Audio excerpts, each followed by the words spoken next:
Let's do this. Too fast. Need to relax. Thank you so much. You're welcome.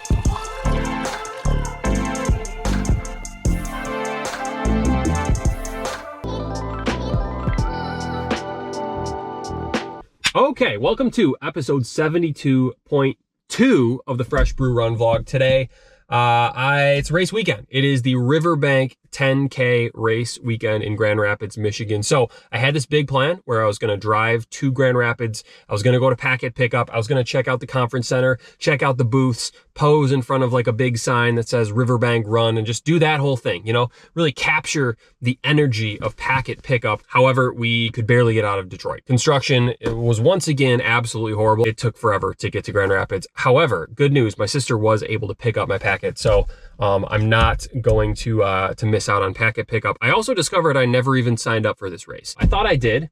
I was pretty sure I did, but I looked in my email to forward my entry, my QR code or whatever they scan to pick up the packet, and I had nothing in my email because I never signed up. So I was able to actually sign up for the 10K on the way to the race so my sister could pick up my packet. So I have all that. I'm good to go. It's like almost 8 o'clock. I haven't eaten dinner yet, which is exactly what happened during the Indianapolis Marathon, which ended up working out fine. So I'm not too concerned. I have food and I have my packet, so I'm good there. So that being said, I am tired, so I'm probably going to go to bed early after I eat my dinner of chicken, rice, and avocado. Tomorrow, Grand Rapids Riverbank Run 10K. I'll be up early heading downtown, and I'll be sure to capture it all. So, see you in a couple seconds.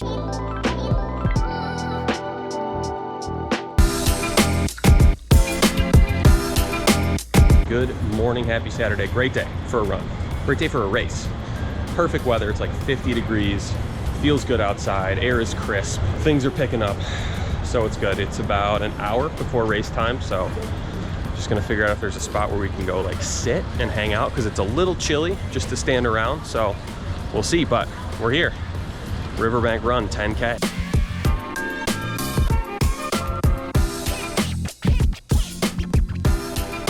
All right, this is the airplane hangar where Packet Pickup was. No vendors, I missed that yesterday, but this is what I would have seen if we didn't get stuck in construction. They have gear check here, but I'm not gonna check my gear. But it's a nice place to warm up. They have bathrooms, good spot. All right, I'm too far away to point this out, but there's a sign, I'm pointing to it right there, that says Conquer the Hills, which I don't think there's hills on this course. A little concerning. We'll see what that means. Stretched, heading out, I'm gonna go warm up and then get this show on the road.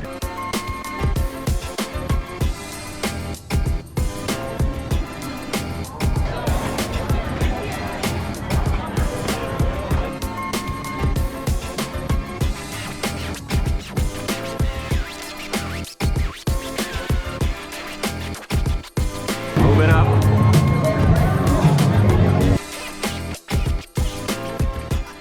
Okay, so quick editor's note. I brought my GoPro on the course, as you can see, but it was a 10K and I was pushing myself as fast as I possibly could. So I couldn't do a lot of on-course narration. So I'm going to do a little bit of voiceover of the footage that I did capture and give a little commentary, my experience during the race. So let's kick it off. So at the start, you could see the big like start banner. That actually wasn't the 10K start. It was actually ahead of that banner. I probably could have lined up a little bit further up. So, you know, just a lesson learned there. I had to kind of navigate a little bit of traffic in order to get up to where I wanted to run my pace, which that meant that my first mile was a little bit faster than I would have liked. I was at one point looking at my watch and it said like 5:20, which is remarkably fast. I think that was a combination of a fast start plus like the buildings around me kind of mess with the GPS, but I was like, oh boy, I need to calm down a little bit. So you cross the river and then you head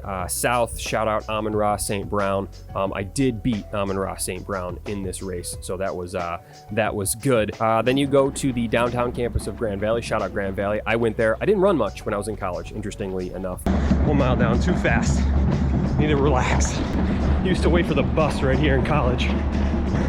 Anyway, so we're progressing on. This guy right here ahead of me, awesome race. I didn't have a chance to talk to him. So this guy was basically running a little bit faster than the pace that I wanted to run, which was perfect. It like pushed me. Once we got to mile 3, as you'll see later in this video, he picked up the pace and kind of left me in the dust, but it was exactly what I needed. They don't have pacers in the 10K, so you know, I kind of had to figure out my own pace. So it was good to have someone that appeared to know what they were doing and running a pretty good pace. That got me in a great position to have just a solid second half of the race. But I appreciated that. I didn't get a chance to thank him after the race, but it was nice to have someone to kind of stick on the shoulder of. I hope I wasn't annoying when I was running. So about halfway into the race, you're in kind of the neighborhoods. I'm just trying to hang on. This is the zoo area. I used to work at the zoo, so it was nice to kind of go a little full circle moment to run by the zoo. This is halfway right here. So this is kind of the group that I stuck with. I felt pretty good at the halfway mark. I was just kind of on that edge of pushing myself too much versus like saving too much, and that's exactly where you want to be. So I felt pretty good about my pace at that point. So yeah, you're just kind of winding through some of the neighborhoods on the west side of the river. There were a couple 90-degree turns, but you know, plenty of road. There was a guy that had a sprinkler with a unicorn on it, which was nice, but it was a little cold for that, in my opinion. And then you started to get into some hills like around mile 4. This is exactly mile 4. Nothing too crazy, but you know, they were a little bit of a challenge for me. My pace, things definitely felt harder as I was running there. There was a nice little cheering section here, like maybe a college or something. So that was nice. Get some fan support. And then the last water station, which I grabbed Gatorade at. And then this was the big hill. I think this is a bridge. I think this is crossing the river, but it almost broke me. My pace slowed down considerably. But once you crossed it, I knew that was basically it. And then the pace really started to pick up. With about a mile to go, everybody around me started to pick up the pace, and I made up a lot of ground that I lost on that bridge. So now you're starting to wind downtown. Everybody's getting amped up. The crowds are starting to pick up. You got these like inflatable cow things, more and more people, you know, just getting a little more energy from the crowd. And I really needed it at this point, but I was cooking. I was running a great pace. And then you get to the home stretch and the finish line, and crossing it, and I nailed my PR time. Let's go! Shout out to my family for showing up. Smash my goal time. What a run. 30, the elite now. It's just recording, so just Okay. hold it on. I'm gonna... Perfect. Thank you so much. You're welcome. It wouldn't be a Grand Rapids event if there wasn't a Meijer here. Free samples. Hi there, how you doing? Good, how are you? Good, Thank you. See what snacks we got.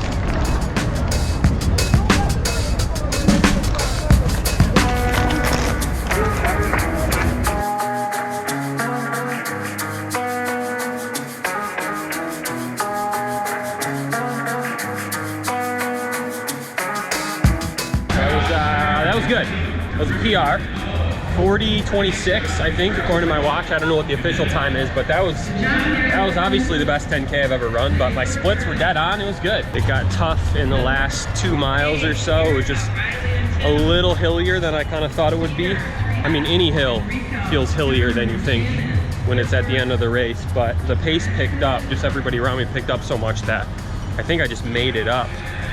Once we got over that like bridge. I think it was a bridge. I don't really know. But that was good. Like I said, my splits were like pretty much even around the 6:30 mark. My first mile was a little fast. My second mile was a little slow, but other than that, it was like dead on with what I wanted to do. So I don't know, that felt good. That was good. There was no point where I was like, I can't make it, which is good. Sometimes that happens. Oftentimes that happens in the marathon, but this race is so short. There's almost no time for that. So good race. Okay, so I've had a couple days to kind of like reflect on the race, and I have really 2 takeaways. The first of which is that this is an awesome race. It's really well run. It's really efficient.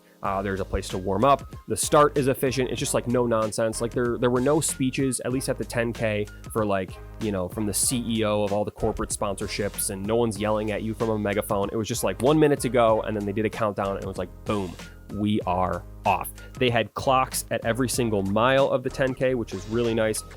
The marathons that I've run don't even have that. There were 2 water stations, which for a 10K is plenty of water stations. You don't need any more than that. So that was great. They were well staffed. There was tons of people out there. There was a good crowd downtown, but I know that the main crowd shows up for the 25K. Like, that's the bigger race. Apparently it's the biggest 25K road race in America. So the crowd support was a little bit thin on sort of the middle portion of the race, but I'm sure it picked up once the 25K started, because that was what most people end up running at the Riverbank run. And then the finish was great. Again, very efficient. Like, they got you through the chute. There was plenty of room. They had plenty of snacks and water and all sorts of stuff. They even had popsicles, which was cool, pun intended. So yeah, it was a good finish. So yeah, great race. I ran my PR, so obviously I'm very happy with my performance. I'm almost even more happy that the 10K training and 10K race is over, because it's just a little bit faster of a pace than I like running. It's good to challenge yourself every once in a while, but I prefer the slower, more strategic pace of the marathon versus like the chaos. It just feels like I'm out of control when I'm running the 10K pace. So I'm kind of glad to get that over with. I'm going to kick off my marathon training in about a month and a half-ish. So I have a little bit of time to just relax and run. So overall, awesome race. I highly recommend it. The other takeaway I had, fast course. I set my PR, but there were also 2 American records. So let me read this from the USATF. Betsy Sina and Diego Estrada took down the American records on their way to the US ATF 25K championship wins this morning. Sina clocked a 1:22.32 to better the women-only American record, and Estrada bettered the men's American record with his 1 hour, 13 minute, and 10 second runs. So 2 American records were set at the 10K this year, and 1 personal PR was set. So great race overall. But yeah, great race, great weekend. Had a lot of fun, had some challenges at the beginning, but it ended up not being a big deal. So anyway, that'll be the video for today. Thank you for watching. Subscribe if you haven't already, and I'll see you soon.